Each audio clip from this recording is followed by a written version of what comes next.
went really fast. There may be some ones that we don't like, so I'm gonna choose all the reds here, and all the reds are here. Starting off with this photo. So go to my preset that I call core. Basically, this just adds a little contrast, a little thing, you know, clarity. That's it. That's all it does. I am going to do everything else.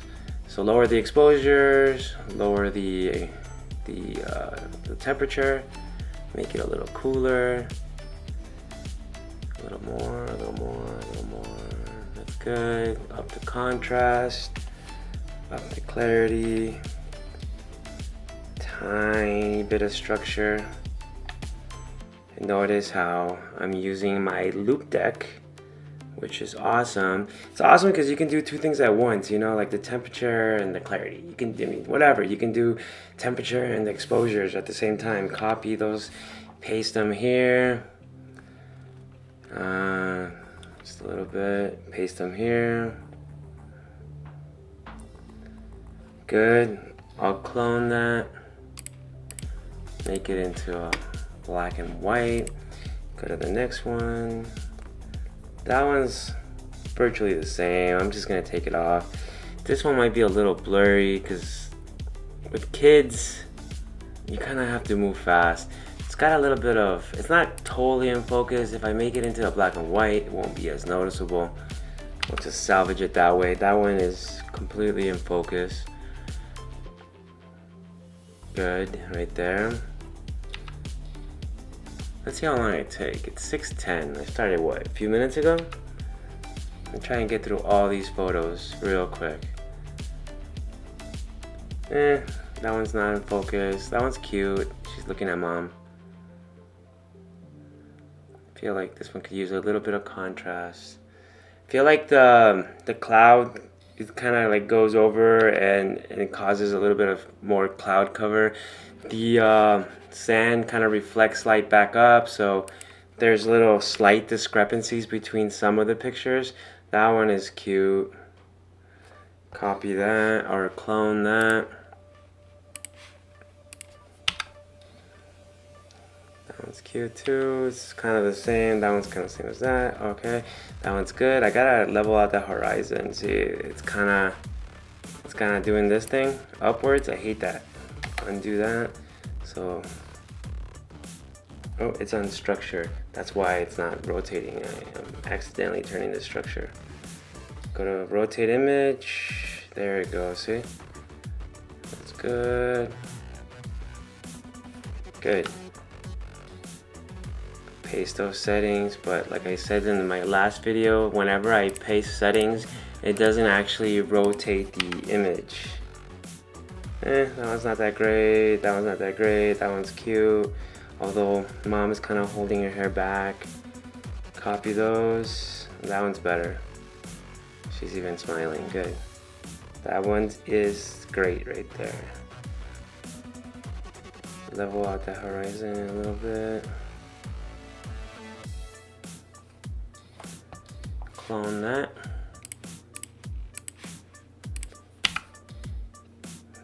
She's looking the other way, she's looking the other way, she's looking at me.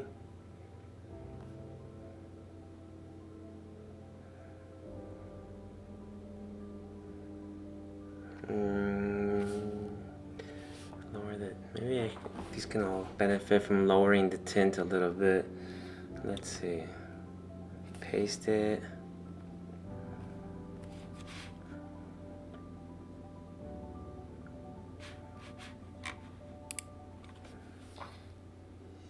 Good, clone that.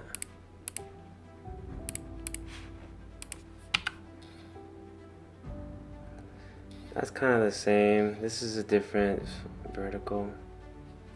Good. Nope. That one's alright. I mean, I feel like it's way more contrast. Alright, that's good. That one's nope. Nope. Oh wait, that one's, the kid was smiling. I undid that because I had chosen not to edit that.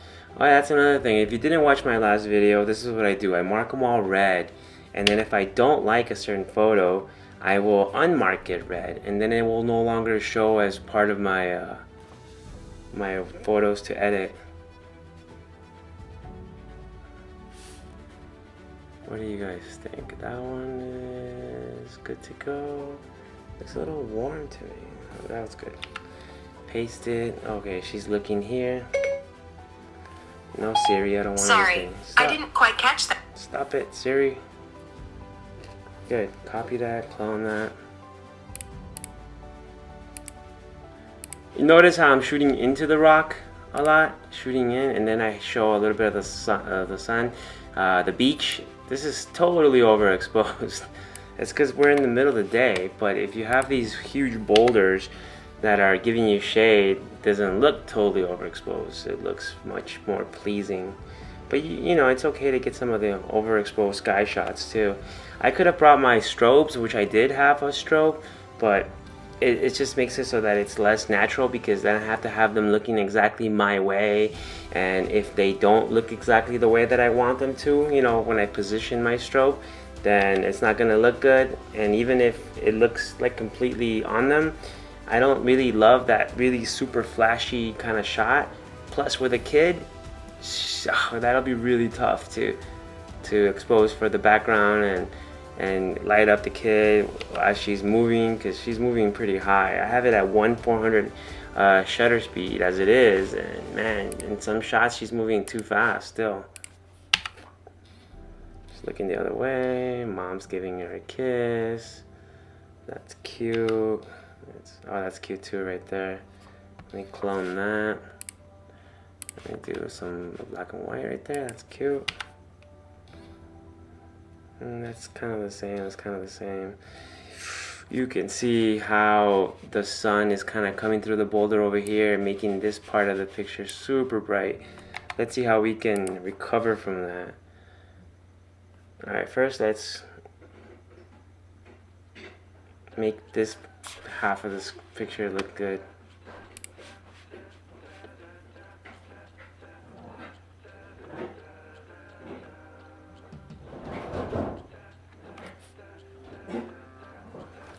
Push this button, it gives me this. Maybe I can higher the contrast here, lower the exposure here, up the clarity on this side of the picture. That looks like it got salvaged, even though it's so overly exposed. Let me clone this one, turn it into a black and white. That's the same shot, that's the same shot. We don't need more of those. These are better. Okay, for this I'll copy this settings from this one, because it's kind of the same as this shot, and paste them here. It copies everything, see, from the layer as well. Some of the settings may have been different, because this one looks a little bit still kind of washed out. Maybe I'll use the dehaze option here. That looks good.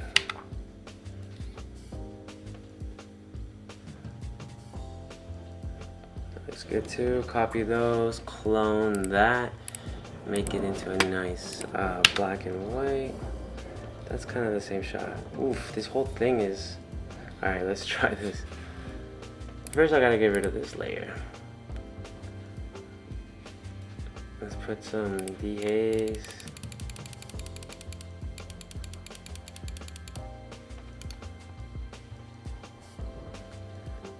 That looks good to me. What do you guys think? Copy those settings, apply them to this.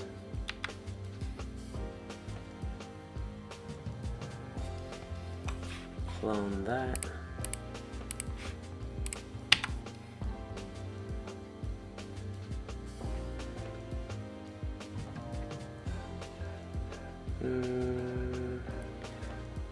That doesn't look like they're fully in focus. Let's try that picture. Yeah, that's better. Copy those settings. Straighten out the horizon. That looks good.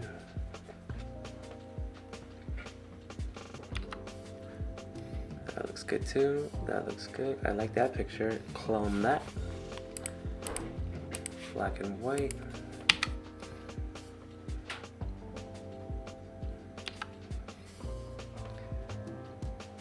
Good. These are nice. I don't like that one. I don't like that one. That one? No. How about this one?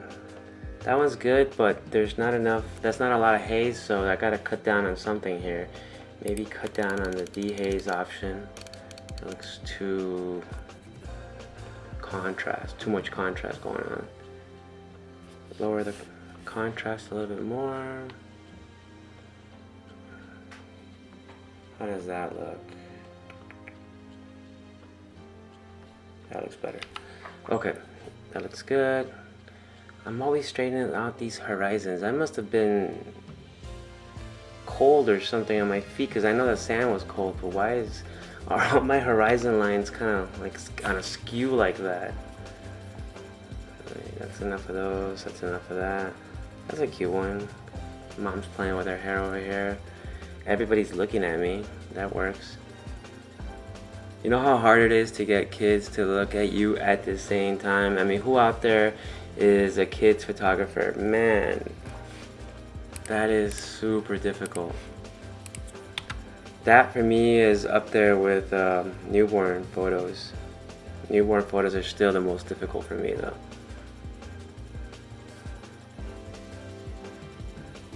Good, let me see. Maybe I can lower the blacks a little bit. The shadows. I feel like her shirt should be darker than that, but I don't want to make everything else that much more darker. Good, let me clone that.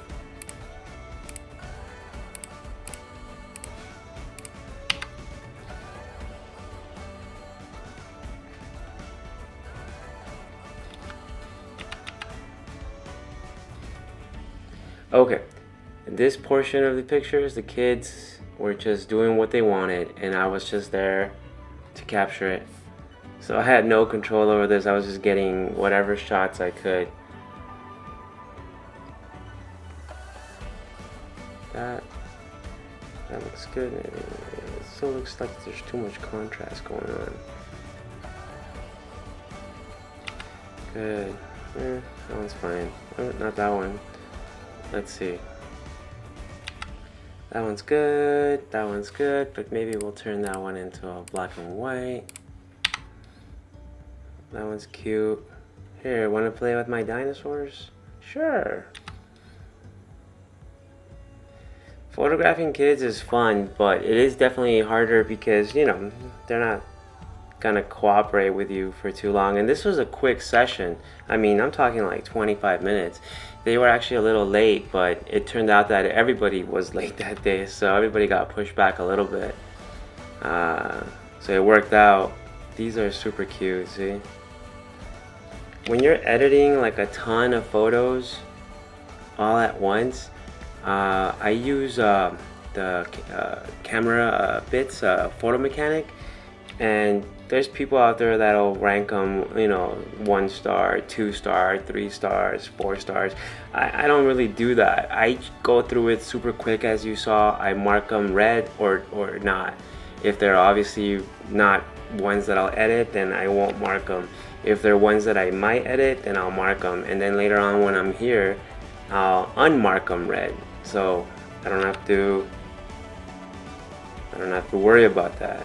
So I go through super fast. The worst thing I could do then is to not mark red a photo that could be good, because then I won't even see it, because all I'm seeing right now are the ones that I marked. I'd rather over mark them and then simply remove it if I don't want to use it. So these are all good, and notice how the settings are kind of almost the same. Therefore the it's like batch processing. I could just highlight them all and batch process them, you know, but I don't feel comfortable doing that. Like, what if I changed my settings at some point? What if something changed the lighting? What if a big cloud came overhead and it's gonna mess up a picture or two? I don't like delivering anything that I'm not like proud of, or at least passable proud of, you know. It's just I need to look at it before I export it. So I can't just process 100 photos even though they were virtually taken in the same spot because of the possible variations. And I just, you know, that's just me. There's other people that would outsource their photos. You notice my hand, I just noticed they're super dirty. I was doing some plumbing right now and I couldn't get that freaking drain out, man. I'm gonna have to call a plumber. But yes, I will clean this.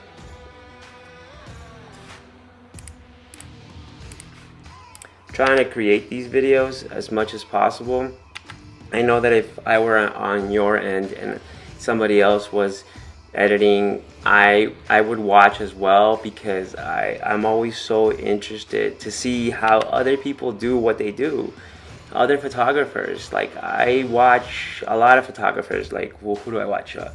Taylor Jackson, he's the one that kind of got me going on a lot of it.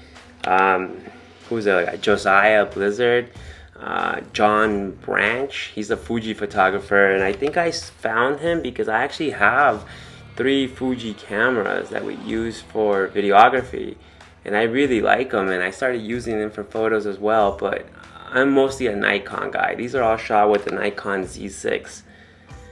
And the reason for that is because I like Nikon and because I have all the lenses for it, and there's no freaking way I'm gonna start over buying lenses again. Although the Z mount lenses are out and I haven't bought those either, because I guess I don't want to commit any more than I'm already committed, just because I know that Fuji, Sony, Canon, they're all really good. But I mean, come on, every year a camera comes out and it's a little better, and at some point you have to ask yourself, it's like, all right, when is how much more do you need? I was perfectly happy with my Nikon D750. I had 3 of them. I told myself I'm not selling these until they are run down to the ground, and I ended up selling them. You're thinking like, well, why did you do that? It's because I discovered something. I discovered that Taylor Jackson was doing highlight videos, and he inspired me to take photos and video of an event. And ever since then, and you can't really do that with the D750, but with the Z6, you can switch between photo and video super fast. So ever since then, even when customers don't ask for video, I do video. And then I show them and they love the video. They were totally unexpectedly like surprised and happy about it. And ever since I used those samples, I've been getting so many people trying to add video to their package, which is awesome because it's super easy to do. For me, I'm already taking photos at a certain angle. I already have all the settings dialed in. I could only just simply switch it over to video and take like 10 seconds at 60 frames and then put together a little something.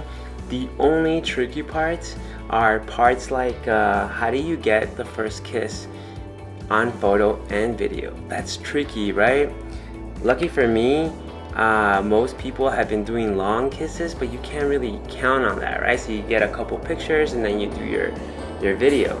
You cannot count on that. So what I started to do was have either my assistant capture that part of it, or if I don't have an assistant that day, I will take an extra I have 3 Z6s.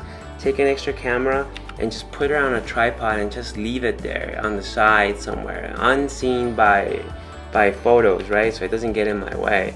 And when you can sense these things happening, like the kiss is about to start or happen, I take out that camera, I put it in the middle of the aisle, and I record it, and I'm taking pictures at the same time. It takes me a minute, half a minute to set it up because it's already set up. All the exposures are dialed in, everything. All I gotta do is basically push record. It's actually already pointing the way I want it to point and everything. So I don't miss the first kiss. One time I did miss it, and that's because of the way the ceremony happened. It was a little difficult to get everything ready. But all I did was simply tell him, hey man, can we do the kiss just for me, just a little, And in the video you can't tell that it wasn't the first kiss, but that was one time that happened, and only one time it's happened. Look, I'm almost done editing these photos. What time did I say I started? I guess I'll look back at the video and see, but I think I said 6:10 and it's 6:30. I'm gonna fast forward through some of these so you guys.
These two are best friends, and so they had a photo shoot together with their kids, which I thought was really cool. They're really cool girls, women, and we had a good time. And I am so glad they drove out. I think they drove out to Malibu to take photos with me from, like, I forget, some city, Riverside, Ontario, somewhere really far, which is really cool. It was like over an hour drive for them. So I really appreciate that. Her eyes are closed. That one is cute. Let me see. Sometimes it takes like a second for the full, there we go, for the full res to show up. I want to make sure it's in focus. Does anybody else have that problem using Capture One, or Lightroom, or anything? Oh, copy those settings, paste them here. If you do, let me know what you guys think about Capture One. I would love to know how you edit your photos. Do you use any of the styles that Capture One has? How do you edit your photos? Did you make your own presets? I mean, I would love to know. There's so many people out there that sell presets. I feel like everybody's got some kind of thing to sell, and I mean, it's smart. That's fine. I just think that consistency is key. So if you, that one's kind of out of focus.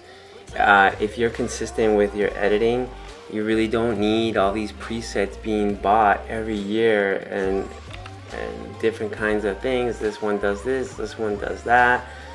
I mean, I suppose that's all right for some people if you're getting photos that are not like events, you know, you're doing like hundreds, thousands of photos for multiple events throughout the course of months. So I guess you can experiment and create all kinds of different color palettes and this and that. But for me, the way I edit these photos are the way I edit all my photos, so that when people go to the website, my Instagram, my whatever, Facebook, they know what they're gonna get. Like, they're not gonna get something that's so totally warm and just like matte looking, and they can't really expect that of their pictures because nothing I do shows that. So there's no possible way they can expect something like that. They can expect things like this, which is what I show and what I do. That's why I have two presets, core I call it, and black and white.